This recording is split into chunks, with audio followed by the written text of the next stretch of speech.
Shalom, queridos. Eu fiquei de trazer o complemento de uma mensagem. Quando eu entrei em Provérbios, no capítulo 20, eu disse que ia me referir com mais clareza sobre elementos psicológicos. Então, eu estarei trazendo aqui Provérbios 20, o versículo 5, que eu considero um dos versículos mais psicanalíticos da Bíblia. Ele diz assim: como águas profundas são os propósitos do coração do homem, do ser humano, mas o ser humano de inteligência sabe descobri-los. Naquela ocasião, então, eu falei que águas profundas, falei até de Fossa de Mindanao, que eu me lembrava, Fossa de Mariana, são as depressões, né, mais profundas, assim como nós temos para cima picos do Everest, nós temos para baixo também. De maneira, então, que a Terra está aqui, onde eu estou, mas para cima tem elevações, para baixo tem profundidades. E essas profundidades, como uma Fossa de Mindanao, por exemplo, Fossa de Mariana, os lugares são muito escuros, impossível de se enxergar. A pressão atmosférica pode implodir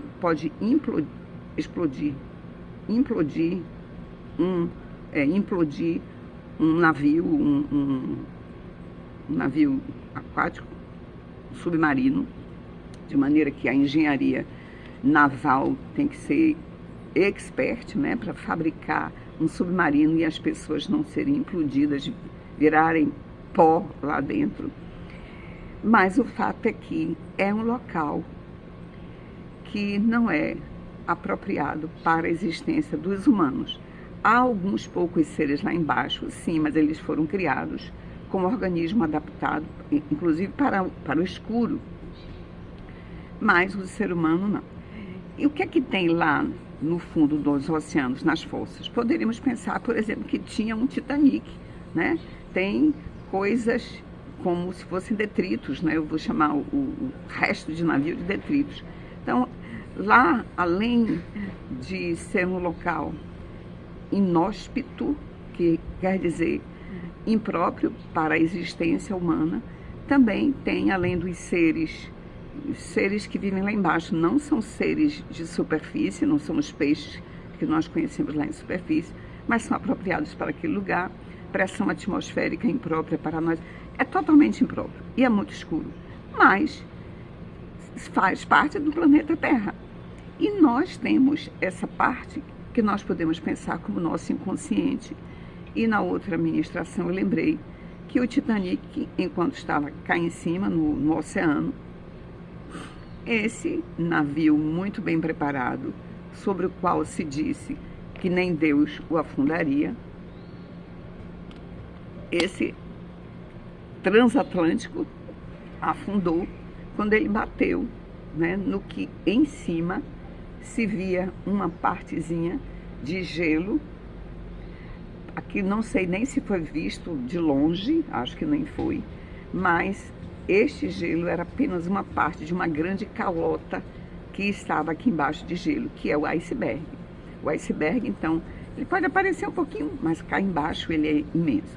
Todos nós temos o nosso iceberg, essa calota de gelo, a nossa parte inconsciente, da qual fazem parte todas as nossas experiências de vida e principalmente aquelas desagradáveis, e é delas que nós queremos falar, é sobre elas que nos importa muito quando nós vamos tratar.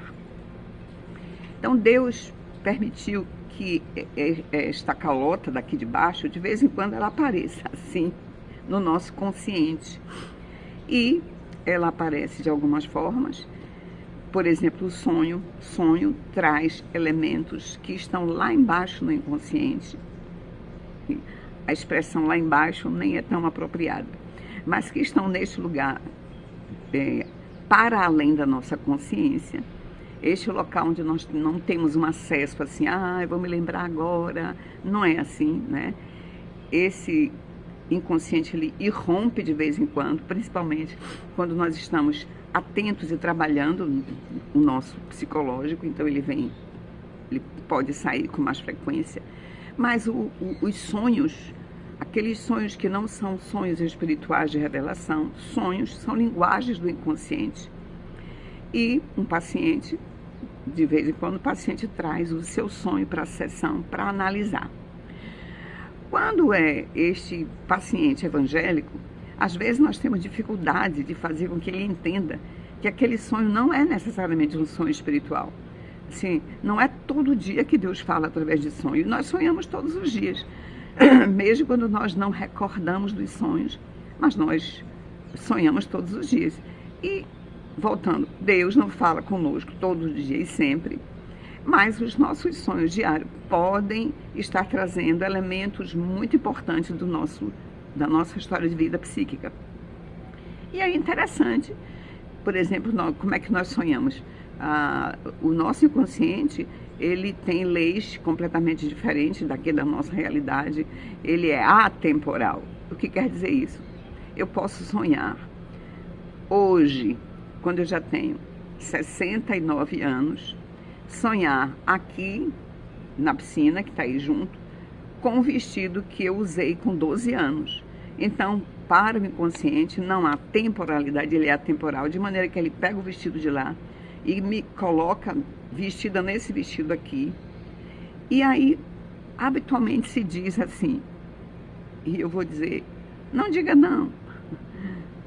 Isso é coisa da minha cabeça, que besteira, que maluquice. Nem é maluquice, nem é besteira, embora seja da sua cabeça. E eu gosto de dizer a pacientes, o que é da sua cabeça é o seu mundo. E isso é a coisa mais importante que existe. Então essa frase, isso é coisa da minha cabeça, desprestigiando, desqualificando o que é da cabeça, tem que ser jogada no lixo. Era para dizermos assim, isso é coisa da minha cabeça. Então, já que é coisa da minha cabeça, é coisa importante. Ok? Vou dizer os dois lados. Isso é coisa da minha cabeça. Ou seja, isso não se contabiliza, não. Isso é desprezível. Não, é para dizermos assim, isso é coisa da minha cabeça. E se é coisa da minha cabeça, eu devo prestar atenção, porque o meu inconsciente está querendo me falar alguma coisa. Assim, esse vestido de 12 anos que me foi trazido para a vida adulta, o meu inconsciente, que eu digo, ele é mais sabido do que o meu consciente, ele encontrou alguma coisa aqui, nesses 69 anos, nessa piscina, que tem a ver com aquilo. Então, nós vamos atrás de procurar o que tem a ver, ou com o vestido, ou com quem me deu o vestido, ou com a situação do vestido, ou com a frustração que eu tive quando usei o vestido, ou com a alegria que eu senti quando eu vesti o vestido. E o nosso trabalho psicanalítico, então, junto com o paciente, é buscar o que é que o nosso inconsciente está querendo dizer, juntando o vestido dos 12 anos com os meus 69 anos na piscina. E normalmente nós encontramos riquezas. Então, nós não devemos jogar fora essas coisas, estes sonhos. Por quê? Porque o inconsciente, a calota do iceberg não está aqui em cima, ela é submersa. Então, de vez em quando ela salta, quando ela emerge, quando ela vem, nós devemos pegar, aliás, na linguagem bíblica, diz assim, use a sua inteligência, tá? E traga para fora esse negócio, descubra esse negócio. O homem de inteligência mergulha nas águas profundas para trazer os propósitos. Os propósitos, né? Qual é o significado disso aí? Eu pedi autorização para uma paciente, eu estou trabalhando com um casal, trabalho com os dois em separado e ocasionalmente nós trabalhamos uma consulta de casal. E o casamento estava com muitos conflitos, ambos nas suas sessões em separado têm dito, pelo menos estavam dizendo, tô querendo chutar o pau, tô querendo chupar o pau da barraca, tô querendo chutar o pau da barraca. Ou seja, eles estavam interessados em não continuar o casamento, porque estava realmente uma qualidade muito ruim o casamento, e principalmente na área sexual.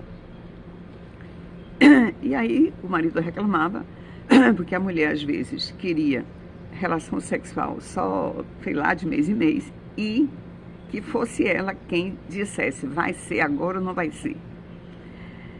E ela, em contrapartida, reclamava dizendo, tudo tem que ser do jeito dele, tem que ser do dia que ele quer. Estava esse impasse, inclusive por eles serem evangélicos. Ela dizia assim, e não gosto desse texto bíblico. Aí ela dizia, com um modo desdenhoso, esse negócio de ter que dar ao marido, não concordo com isso não. Porque a Bíblia diz que a mulher não tem domínio sobre o próprio corpo, mas tem no marido. E o marido não tem domínio sobre o próprio corpo, mas tem numa mulher. E aí a Bíblia diz, vocês não devem ficar sem ter relação sexual muito tempo. Aí a Bíblia diz, a não ser, se vocês quiserem não ter a relação sexual, digamos, para se dedicar à oração, aí a Bíblia diz, em duas situações. Uma é se for por pouco tempo e a outra é se houver comum acordo. Então, se os dois concordarem, então pode ser feito. Se os dois não concordarem, não deve ser feito. E ela estava se referindo de um modo desagradável sobre esse ensino bíblico. E aí, durante uma sessão, e essa paciente, estou fazendo um parênteses agora, essa paciente tem muitas vezes ato falho e ela é uma paciente que me dá muita alegria porque ela trabalha mesmo em terapia. Trabalhar muito significa que ela se envolve com o processo terapêutico dela. Então, ela faz muitos atos falhos, ela já sabe sobre atos falhos e ela me disse um dia que ela tem dito para, sei lá, para amigas, para parentes, assim, a minha terapeuta não deixa passar um ato falho. De aparecer um ato falho, ela sempre quer que eu vá trabalhar. E aí um dia, então ela disse assim, eu tô querendo ela ia dizer chutar o pau da barraca, e ela disse assim, eu tô querendo chupar o pau da barraca. Chutar. Normalmente, na hora que o ato falho sai, as pessoas diziam quer dizer, vou retificar, não era isso que eu queria dizer, não. Então ela diz assim, eu vou chupar o pau, chutar. Todo mundo, quando expressa um ato falho, pelo fato de que o ato falho ele vem com uma expressão que parece incoerente à nossa razão, então nós queremos logo retificar, dizer, não é chupar não, é chutar.